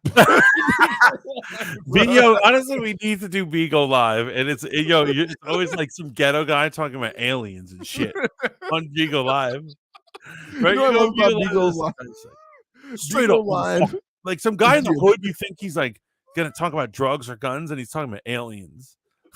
What I love about Bigo Live, it is literally an ego booster. You go on there and instantly there are 80 ghost accounts in your fucking shit. I love that fanboy modeling. It's funny. Fanboy modeling school has been on Spoon. Was on Bigo Live. We just did Bigo Live before Spoon, and we were on there. And I remember like we would get like close to 100 people in there, but none of them would talk straight. We'd be like one in the chat. If you could hear us, and not a single person did one in the chat. Yeah, I guess we're all busy at work listening. It's like that fucking qualifier when you join an app, like just to prove you're not a robot. You actually, just really quickly, I wish I can do that in real life to make sure people aren't NPCs. Like, hey, I think you're a cool person. But I gotta make sure you're not a robot. Can you solve this puzzle? And they're just like, Yo, my current employment, and we don't have to get into what it is. I have never met so many NPCs. wall bumpers. Yeah, there's a certain person who walks around, they work there, and every time they see me, they go, and they give me a fist bump. They're like, "What up, dog?" And I've never had. I try to have a conversation, never works. That's what they want to do. They do it 6 or 7 times a day. Right. Every time they see me. I know who you're talking about. Yeah, there's no thoughts happening up there. Oh, no thoughts. Did I tell you what happened to me at the counter the other day? Very weird, very strange. I think in this moment, I felt the deep, deep connection and understanding, empathy, some people might say, for what women must go through on a day-to-day basis. A 2 said to me at the counter, Jesus is my witness. You said a 2. A 2. He's saying a 2. Okay, at the counter. You're so attractive. And I was like, oh, thanks. I just walked away, completely ghosted her. Wait, hold on. You never felt like a piece of meat before? Like, what do you mean by that? What do you mean? Like, so I'll give you an example. Not just here, but at other jobs, older women are like, "Oh, Mantis, how are you?" And they'll touch me, and I'm like, like I'm like, I don't know what to say. I'm like, you have to be polite to your customer, right? And they're like, "Why don't you pick that?" Yo, basically, I get sexually harassed a lot by older women. I don't know why. I don't know where that's coming from. I already have at my current job. I already have regulars. Like, there's a few women who keep coming back just because they're not visiting the store. They're visiting the Mantis. Well, I'm a victim blamer. What are you doing? Why are these women so drawn to you? Why are you leading them on? Why are you enticing them? One of them is a Christian or a Catholic theologian, and I struck up a conversation with her when I was selling her a printer about Christianity and Jesus. And next thing I know, she's always coming back, and she's like, she comes and she looks for me. She asks for me. Like, I'll come out of the bathroom. People are like, "Mantis, where you been?" I'm like, dropping a deuce. And like, "There's a woman asking for you." And I was like, I walk over there. I'm like, "Oh, hi." And she's like, "I want to return this wire." And I'm like, "Yeah, right there, right over there." And like, she wants me to do it for her. And I'm like, "Okay, I see what's going on here. You want to?" I understand. And how can I fault them for this? Right. So if a 2 talks to you, you shouldn't feel bad because, like, how can you fault her? Yeah, actually, it's pretty funny you say that, man. Not the 2 thing, but I'm pretty sure I got cruised by like a 7 gilf today. I don't even know what any of that means. Like a 7 gilf? A 7 gilf. So she was a 7. Oh, she was a 7 and a gilf. Yeah. It was like oh wait. What is your threshold? For what? Exactly. Well, obviously nothing, because you're like, a married man. Yes. Married man. But I'm saying, back in your day when you were down to clown, what was your threshold?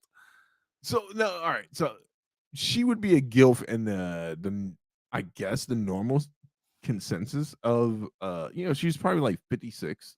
So okay. But she was taller than me. She had me by like 3 inches, and she was in great shape, by the way.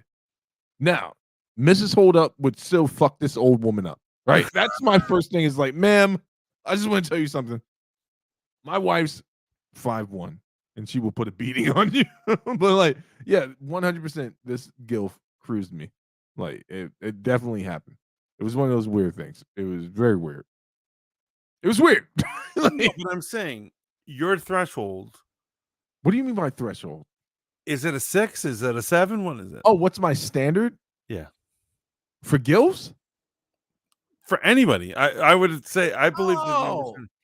I'm liberal. This is the only thing I'm liberal about. You know what I'm saying? He's like 3. It's all good. No. Here's the deal, right? It's gonna sound really passe, really formulaic right now, right? But I really am a Renaissance man. You don't have to be an 8 to impress me. If I was single, you could be a 6. What interest that we share in common, and yeah, I'm with the shits. As long as you remember you're a 6, because that's gonna come up in my argument when we get into a fight. Like, bitch, remember where I found you? No, I'm joking. Oh wait, no, wait. I'm gonna sound like a horrible person. Right. I'm talking about like you hit it and quit it. You don't stick around. Are you kidding me? I don't have a threshold for gills. I've never. I'm not having a gilf have an argument with me one day. She's just like, you're lazy and you need a job. And I'm like, yeah, and you don't have teeth, which can be a positive sometimes. I'm taking no L's from gills. I promise you that. I'd be like, listen.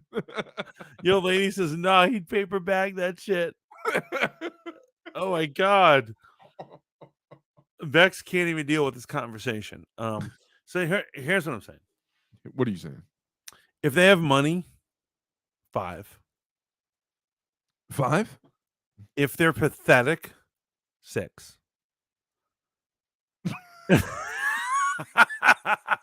If they're anyone else, middle class or lower, 7. Right. If they're poor, like super poor, but hot. Oh yeah, poor people have to be at least an 8. I'm not catching something.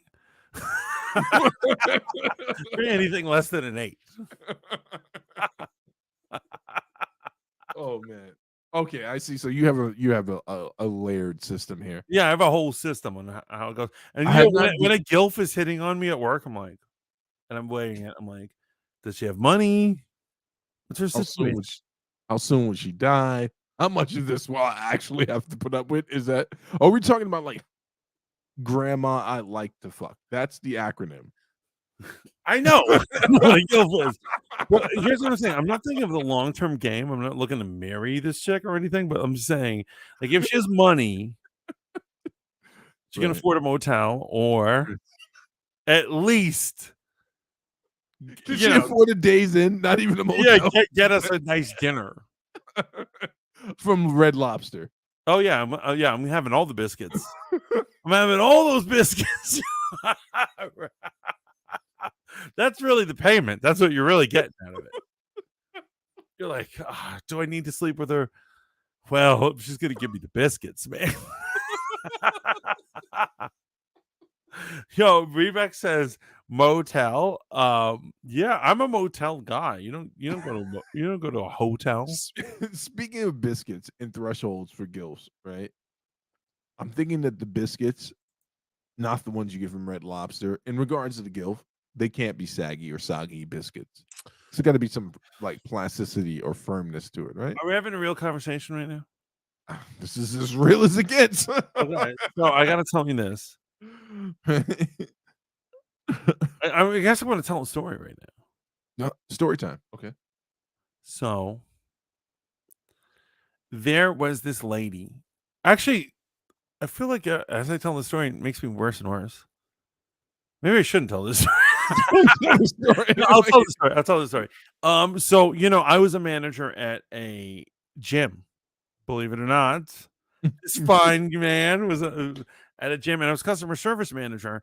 And a woman came in, and she was older, much older, and so she was probably mid-50s, maybe 60. But in incredibly good shape, and she wore like tight things and like workout clothes.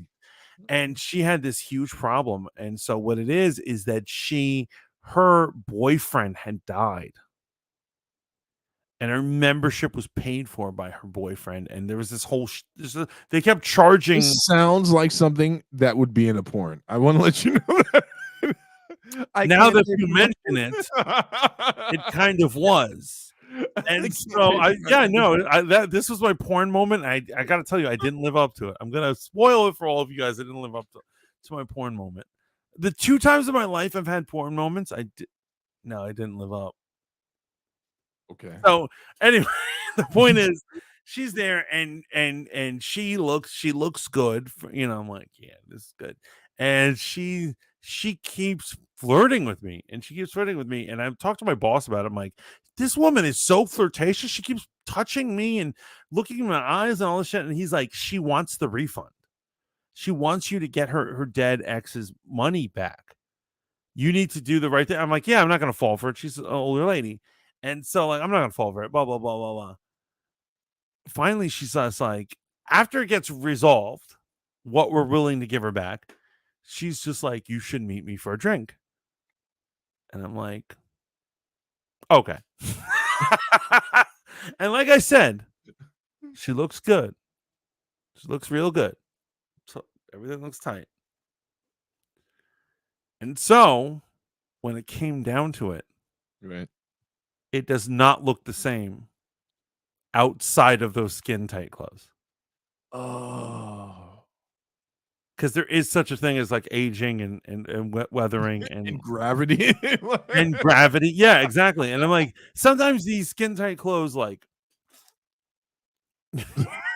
suck everything back up. They suck it all in, man. It's like, it puts everything into place, but once they're out of it.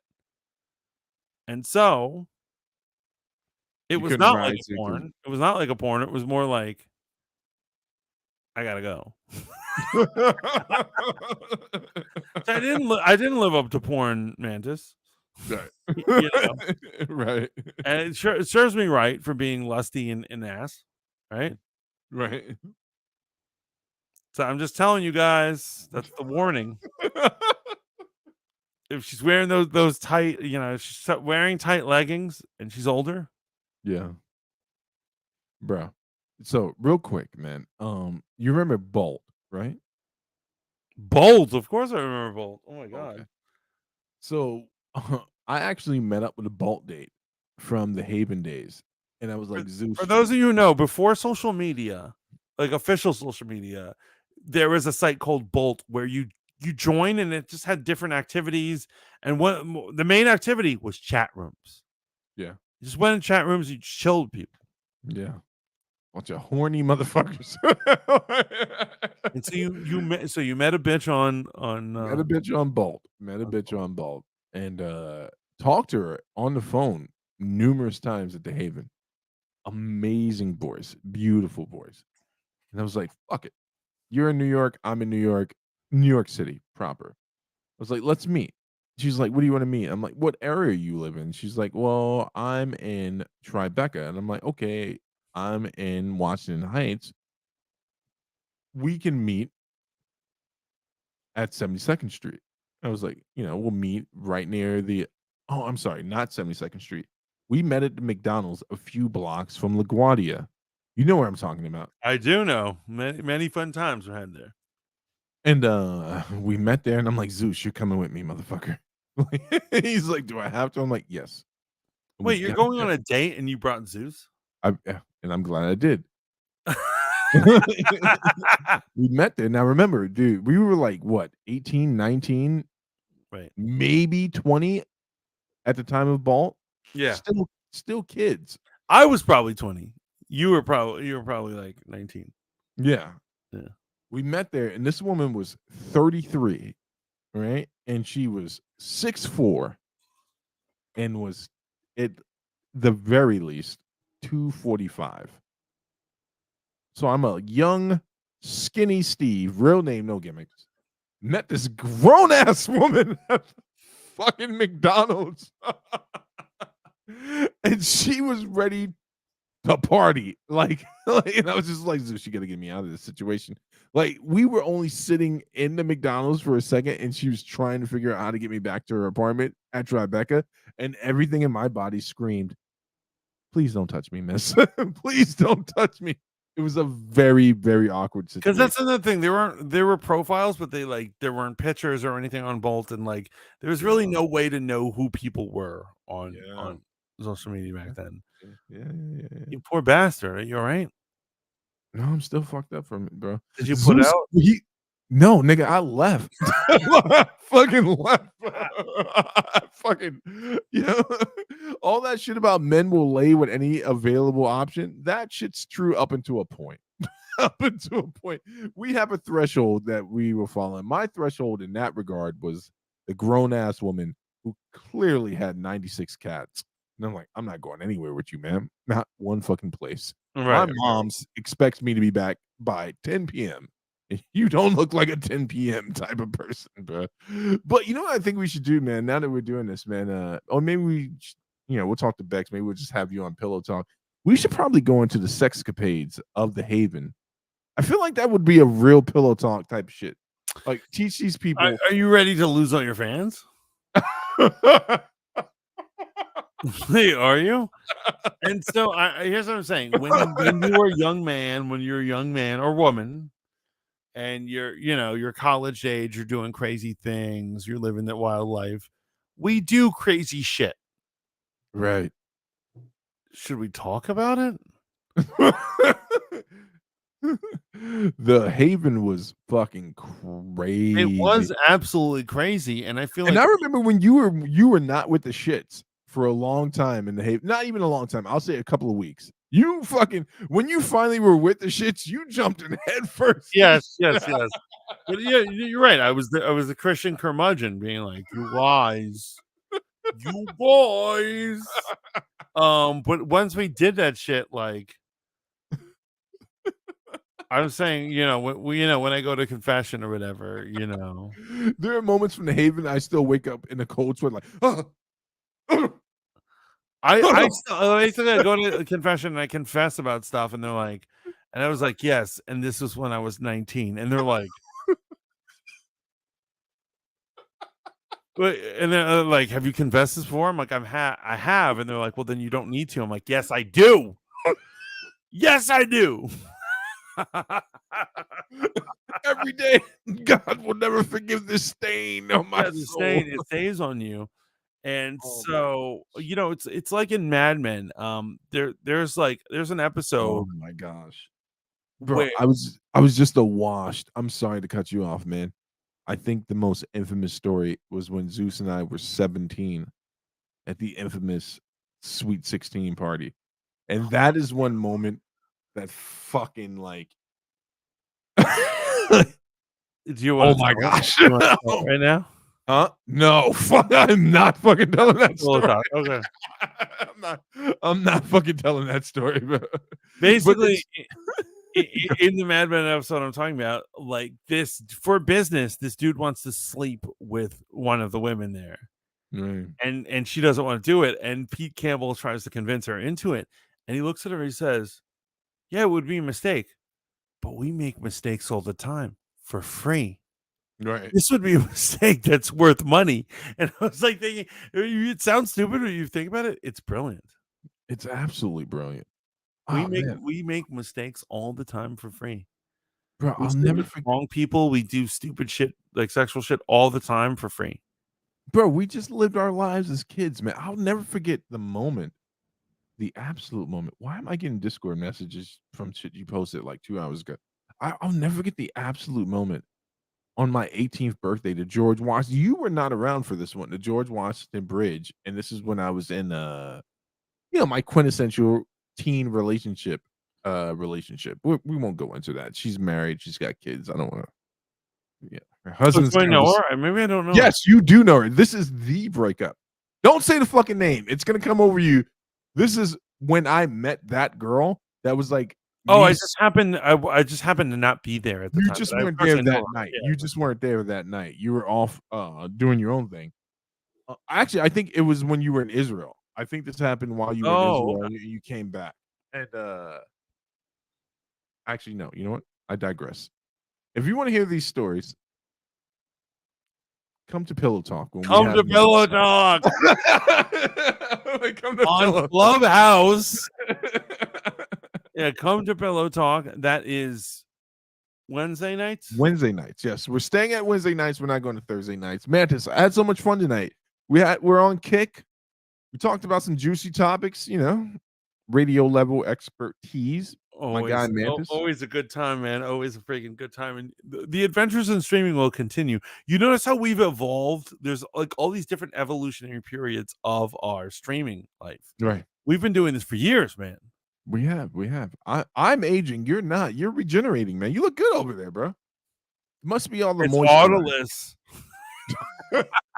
It's de-aging me. You should come here and I'm feel there. the warmth. Feel the breeze. Mm. Any shout outs before we get the fuck out of here?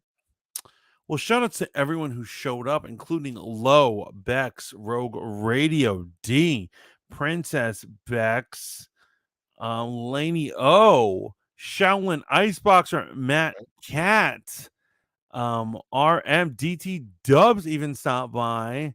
We love you all, Dragon Lady.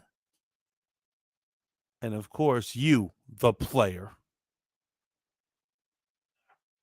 See, he claims to be a Street Fighter fan. He doesn't even know what that's from. No, I am the player. I'm the one to beat the game. Trust me when I say this, man. Never mind. See, you almost got me there. You almost baited me into some shit. Never mind. I am the one. But any shout outs or calls for what's going on? So we got Pillow Talk Wednesday night, 10 p.m. We're gonna be doing another Unpopular Takes episode. Bex is gonna be doing another Unpopular Takes, taking me down the journey of awkwardness and strange thinking patterns, but I'm always willing to be there. Maybe we should implement here in this show a call-in night where we just start calling and harassing our friends, even though Bex didn't pick up for her date. Yeah, Bex, man. Bex, you have failed us all. You have failed the city. Oh wait, yeah, but emotional damage. But I gotta tell you guys, I'm doing my thing. Check me out on Autolist. Right now, morning show in 2 weeks on the 26th. I transfer to evenings. I'm 4 to 8. That's your drive time home. It's a good time to listen to the Mantis. I'm gonna be spinning synthwave. Rebeck says cry about it. But anyway, check me out, It's going to be a good time. I haven't named the new show yet, but it's going to be a very good time. And I think that's going to be time for more people can visit me. So yeah, I'm going to be on download Audiolist. It's a premium radio app, and I think you're going to love it, man. Rebeck says, yeah, 4 to 8 I can do. Absolutely. That's what's up. But I guess should I end the show without him? I think he's dropping a deuce or something. Oh, I was mistaken. Yo, what up? I had to pee so bad. I'm sorry. Yeah, so in 2 weeks, so starting the 26th, I will be doing 4 to 8 p.m.'s drive time. That's right. That's right. Switching to late night. Yeah, it's gonna be awesome, and I'm gonna be doing synthwave. I got the permission to do synthwave, so it's gonna be a damn good time. Right now in mornings, I know none of you are awake. No one's up at 6 a.m. Lazy ass fuckers. But I'm here. You're missing my genius. But anyway, I'm good. You ready to clock out of this bitch? Yeah, just fucking hit it. You got to put it on your soundboard that I do. But good night, everyone. Ciao for now, bitches. Where the hell is my good babe?